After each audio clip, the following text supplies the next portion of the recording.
আসসালামু আলাইকুম রহমতুল্লাহ। সম্মানিত ভাই ও বন্ধুগণ, আপনারা সকলে একটা জিনিস জেনে থাকার কথা, কোরআন ও হাদিসের কোথাও আল্লাহ তাআলা অধিক পরিমাণে কোনো আমল করার কথা বলেনি। নবীজি সাল্লাল্লাহু আলাইহি ওয়াসাল্লাম এভাবে কোনো আমলের ব্যাপারে অধিক পরিমাণে জোর তাকিদ দেয়নি। যে পরিমাণ আমলের ক্ষেত্রে, একটি আমলের ক্ষেত্রে এত পরিমাণ জোর তাকিদ করেছেন। আপনারা এটাও জানেন, আমলের ক্ষেত্রে কোয়ালিটির চাইতে কোয়ান্টিটি বেশি গুরুত্বপূর্ণ। এটা আমাদের জন্য বেশি কাম্য। আমরা সবাই আমল করি, কিন্তু নিয়মিত করতে পারি না। এটা আমাদের জন্য বড়ই একটা অনুশোচনার বিষয়। আল্লাহ তাআলা কোরআনুল কারীমে বেশি পরিমাণে আমল করার কথা নির্দেশ দিয়েছেন।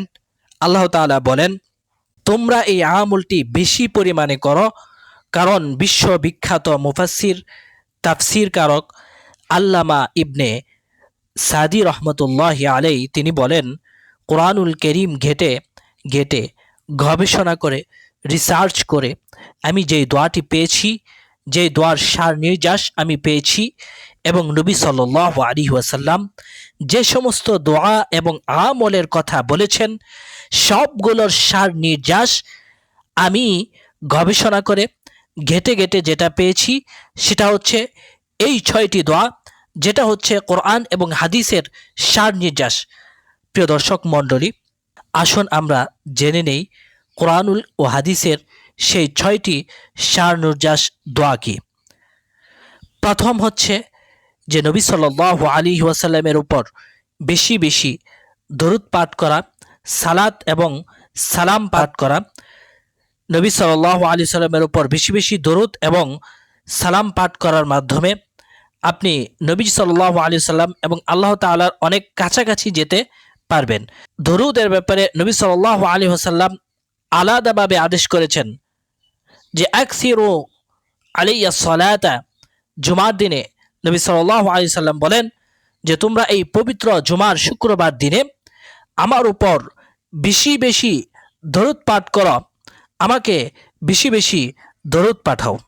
প্রিয় দর্শক মণ্ডলী, আমার প্রিয় ভাই ও বোনেরা, যে যত বেশি এই দরুদ পাঠ করবে, সে তত বেশি আল্লাহ তাআলার রহমত এবং তত বেশি সে কাছে যেতে পারবে ইনশাআল্লাহ। প্রিয় দর্শক মণ্ডলী, আপনি যদি সকালে দরুদ পাঠ করেন, তাহলে আপনি সারাদিন যে কাজ করবেন, সারাদিন আপনার যে উদ্যমতা, আপনার যে কাজ পেশা, যেই কাজের মধ্যে আপনি দরুদের ফলাফল বাস্তবিক পক্ষে লাভ করতে পারবেন ইনশাআল্লাহ। 2 নম্বর যে আমল, এটা হচ্ছে ইস্তেগফার করা, বেশি বেশি ইস্তেগফার করা। আর এই ইস্তেগফার এমন একটা আমল যে ব্যাপারে হাদিস শরীফে বর্ণিত হয়েছে, যে ব্যাপারে হাদিস শরীফে এটাই শব্দ বর্ণিত হয়েছে, মান লাজিমাল ইস্তেগফার। যে ব্যক্তি ইস্তেগফারকে আঁকড়ে ধরবে, যে ব্যক্তি ইস্তেগফারকে ধারণ করবে, ইস্তেগফারকে সব সময় পাঠ করবে, এই ইস্তেগফারের সাথে থাকবে, তার সমস্ত বিপদ দূর হয়ে যাবে, আপদ দূর হয়ে যাবে, তার মুসিবত দূর হয়ে যাবে। সবচাইতে বড় হচ্ছে তার সকল গুনাহ মাফ হয়ে যাবে। সুবহানাল্লাহ। আর নবী সাল্লাল্লাহু আলাইহি ওয়াসাল্লামের হাদিসে পাকে রয়েছে, তিনি 70 বার বা তার চাইতেও বেশি নিষ্পাপ মাসুম ছিলেন, তার চাইতেও বেশি আল্লাহ তাআলার কাছে ক্ষমা প্রার্থনা করেছেন, ইস্তেগফার করেছেন। এবং অন্য রিওয়ায়াতে রয়েছে যে 100 বা তার চাইতেও বেশি ইস্তেগফার করতেন নবী সাল্লাল্লাহু আলাইহি ওয়াসাল্লাম। এর মাধ্যমে আপনার বিপদ আপদ দূর হবে। অনাবৃষ্টি যদি হয়, তাহলে সেই সমস্যা দূর হবে, এবং যদি কারো সন্তান না হয়, তাহলে এই সমস্যাও আল্লাহ তাআলা সমাধান করে দিবেন। সুবহানাল্লাহ। প্রিয় দর্শক মণ্ডলী, 3 নাম্বার যে আমলটার কথা বলবো, এই আমলটা আমাদের সমাজ থেকে প্রায় বিলুপ্ত হয়ে গেছে। এটা আমরা সচরাচর দেখি না, অথচ নবী সাল্লাল্লাহু আলাইহি সাল্লাম এই আমল করতেন এবং এই ব্যাপারে তিনি সাহাবাদেরকে উৎসাহ দিতেন।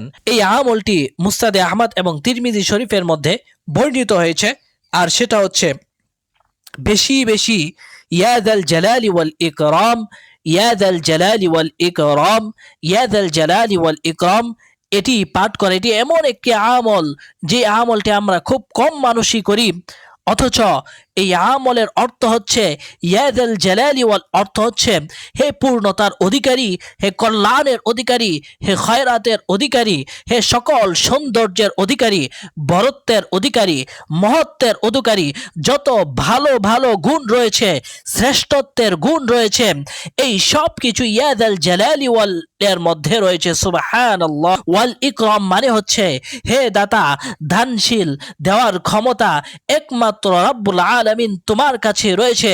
আমি স্বীকার করলাম তোমার বান্দা, তুমি একমাত্র মালিক, তুমি একমাত্র দাতা, আমার যা কিছু প্রয়োজন তুমি সবকিছু আমাকে দিয়ে দাও। সুবহানাল্লাহ। আমার প্রিয় ভাই ও বন্ধুগণ, 4 নাম্বার যে আমলটা হচ্ছে সেটা হচ্ছে লা হাওলা ওয়ালা কুওয়াতা ইল্লা বিল্লাহ। লা হাওলা ওয়ালা কুওয়াতা ইল্লা বিল্লাহ। বলা হয় যে কানজুম মিন কুনুজিল জান্নাহ, এই আমলটি হচ্ছে জান্নাতের মধ্যে যত কুনুজ সম্পদ রয়েছে, খনিজ সম্পদ রয়েছে, সবচাইতে বড় খনি হচ্ছে এই লা হাওলা ওয়ালা কুওয়াতা ইল্লা বিল্লাহ। সুবহানাল্লাহ।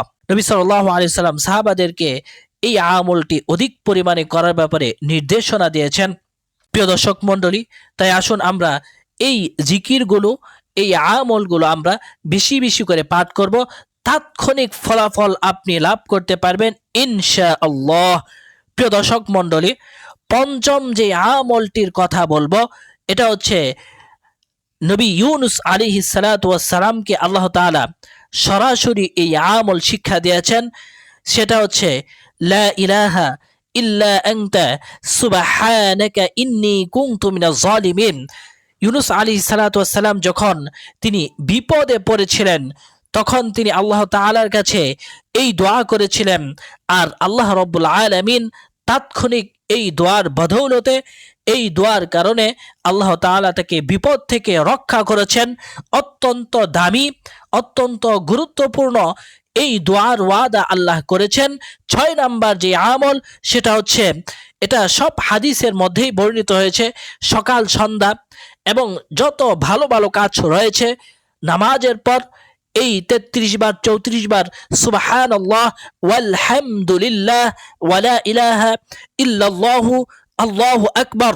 প্রিয় দর্শক মণ্ডলী, এতক্ষণ আমরা শুনছিলাম কোরআন ও হাদিসের মধ্যে যে সমস্ত দোয়া রয়েছে সেই সমস্ত দোয়ার সার নির্যাস হলো এই 6টি দোয়া। আসুন আমরা এই 6টি দোয়া আমরা আমাদের জীবনে বাস্তবায়ন করি। আমরা যেখানেই থাকি এই 6টি দোয়া আমরা সব সময় বেশি বেশি করে পাঠ করার চেষ্টা করব ইনশাআল্লাহ। তাই প্রিয় দর্শক মণ্ডলী, প্রথম যে আমল এবং দোয়ার কথা বলেছিলাম সেটা হচ্ছে নবী সাল্লাল্লাহু আলাইহি ওয়াসাল্লামের উপর বেশি বেশি দোয়া পাঠ করা, বেশি বেশি দরুদ পাঠ করা, সালাম পাঠ করা। 2 নাম্বার আমল হচ্ছে ইস্তেগফার করা, এবং ইস্তেগফারের মাধ্যমে আল্লাহ তাআলা আপনার গুনাহকে মাফ করবেন। 3 নাম্বার আমল হচ্ছে ইয়াদাল জালালি ওয়াল ইকরাম, ইয়াদাল জালালি ওয়াল ইকরাম, ইয়াদাল জালালি ওয়াল ইকরাম, এই বাক্যগুলো বেশি বেশি করে পাঠ করা।